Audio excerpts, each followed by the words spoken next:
伫新竹市有90年历史的夏德町，是日本昭和时期的警察宿舍。即摆传出互人迫害，是这本地要互游客当囡仔做纪念的囡仔，数人甲伊提起当伫咧壁顶头。这文化局表示讲，这款迫害行为已经违反文字法，相关会当罚到200万。查甫人回头看来看去，说来竟然摕纪念囡仔，伫遮当地有90年历史的壁刀顶悬。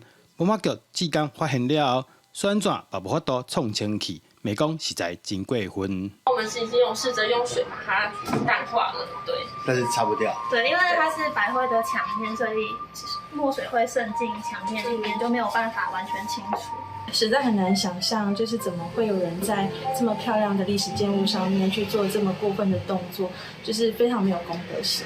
新竹市文化局指出，目前当咧厘清对方的身份，这款行为恐惊已经触犯文化资产保存法，会当罚30万以上200万以下的罚款。那现在警察也在搜寻就是嫌疑人啊，等他到案的时候，我们应该会请他做毁损部位的那个白灰的复原。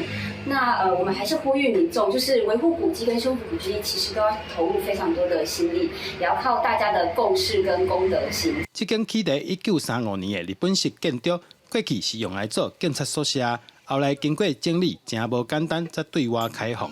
文化局希望大家来这参观时，会当共同来保护历史建筑。记者刘君豪，新竹报道。